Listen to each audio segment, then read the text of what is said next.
this tank here sits the most expensive thing I have ever handled. It's valued at over $50,000 per liter. It is incredibly fragile and it comes with zero guarantee. Every time I need to use it, I get anxious, sweaty palm, racing hard the whole bit because I know that one wrong move, one hesitation could cost me almost $1,000.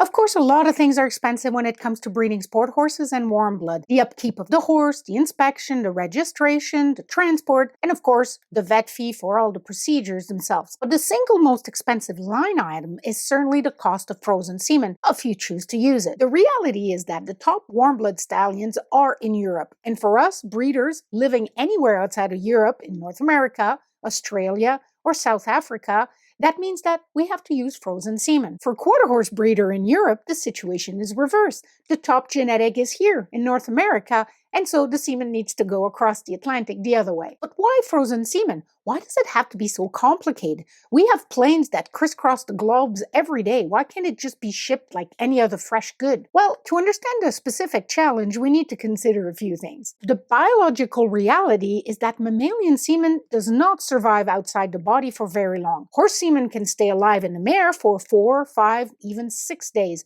But out in the harsh world, just a few hours at most, and sometimes not even that. Back in 1776, an Italian priest, of all things, looked at human sperm under a microscope. Yeah, remember, the microscope was invented in the 1600s. And he discovered that the sperm would slow down if you put it on snow, and speed up again once you warmed it up. Setting aside the why and the how he figured that out, it just goes to show how far back we've been looking at ways to preserve semen for future use. In case you're wondering, the priest in question was kind of an early Gregor Mendel, if you get the reference. His name was Lazzaro Spallanzani, and he was in fact a naturalist as well as a priest. And he was interested in all things related to plant and animal reproduction. Back to horse semen. If you need it to live beyond a few hours because you need to move it, it needs to be put in a kind of a suspended animation by cooling it. Prepared this way, what we call cooled semen, it can be transported for 24 to 48 hours, sometime a little bit longer, as long as it's kept at fridge temperature cold. And that can be done basically with a styrofoam box and a couple of ice packs. But what if you need more preservation time? What if the stallion will be showing all summer long and not be available? What if the stallion was to die? How can its genetic material be kept and stored? That's where cryopreservation or frozen semen comes in. Cryopreservation doesn't work for large organisms.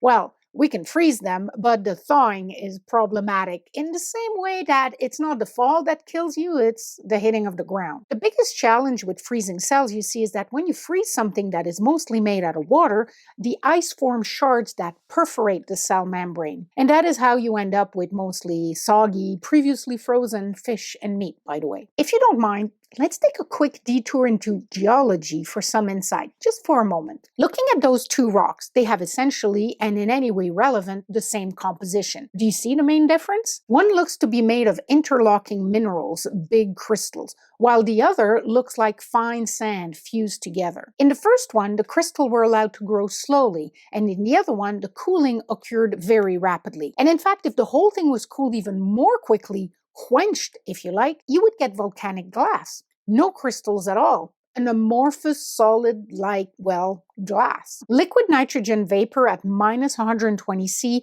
will absorb the heat out of thin volume biological sample so quickly that no crystals have time to form. Once frozen, the material can then be stored in liquid nitrogen at minus 196 degrees indefinitely. As long as it doesn't get warmer than a minus 120, it will maintain its glass-like structure. Okay, you say, so it has to stay cold. I get it. Why all the stress and why is this all so expensive? Well, first, let's take a look at the expensive part. Here are some of the stallions that I've talked about in previous videos on my channel. If you want to see those in-depth reviews, please go see the Warm Blood Stallion playlist. I'll put a link down in the description. So here we have the stud fee of Glamourdale, Floriscount, Vitalis, Finest, Morricone, and why not, Zonic Plus. Keeping in mind that on average, a mare will need 2 attempts to get pregnant with frozen semen. It's great when they catch the first time, of course, but realistically and statistically, it takes 2 tries. And let's take an average price of $1,500 times 2 for an initial cost to us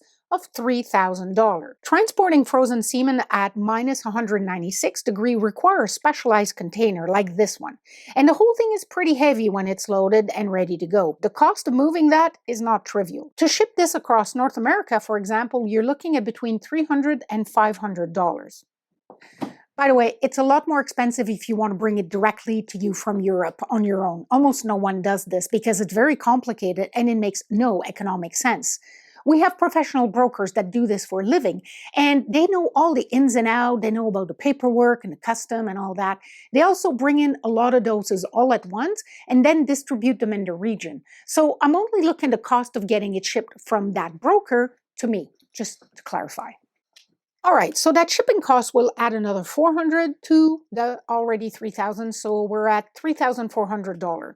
And for that amount, I will get about 30 to 50 milliliter of frozen semen. That's why it's between $66,000 and $110,000 per liter for this stuff on average. Thankfully, I don't need a liter, but still, if you want to think about it in a different way, because the semen will come packaged in these 5 milliliter straw, every straw that I handle to inseminate my mare will cost me between $500 and $600 US.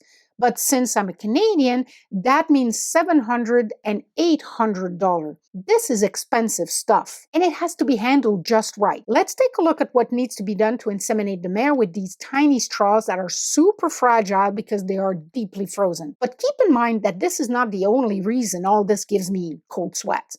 I will tell you the worst part of it after we take a look at the manipulation on how to get this done. The semen is kept in this tank that's filled with liquid nitrogen every few months. The cap is vapor tight, of course, and you need to lift the containers up the narrow neck to get to them. You need to keep everything moving rather quickly. You cannot leave the straws open to the air for very long. And of course, you can't touch anything because it's so cold it would burn your finger. So you need to have tools. You need to lift the cane, grab the straw with the large tweezer I have here, and move quickly to move them to the water bath that will be kept at a very precise 37 degrees. Technically, the tool you use should also be allowed to become cold, at least at the tip that will be touching the straws to prevent a thermal shock. And then you quickly return everything to the cold of the tank. Some use fancy water bath. I use a styrofoam container and I check the temperature very closely. Once the straws have been in the water for at least 30 seconds, you can remove them, dry them very well, remembering that water can kill the spermatozoa. Then you clip the tip and you're ready to inseminate. Because of physics, as long as one end is closed, the liquid will not run out of the straw. To inseminate the mare, you need an insemination pipette. We have one here, still in its sterile envelope that I won't open, but here is one that I have used to show you how it works. Obviously, this needs to be inserted in the mare, past the cervix to make sure that this small amount that you're going to put in is going in the right place. Now, this is how the straw is inserted in with the cotton plug toward you, and it will be pushed all the way to the end by this metal stylus.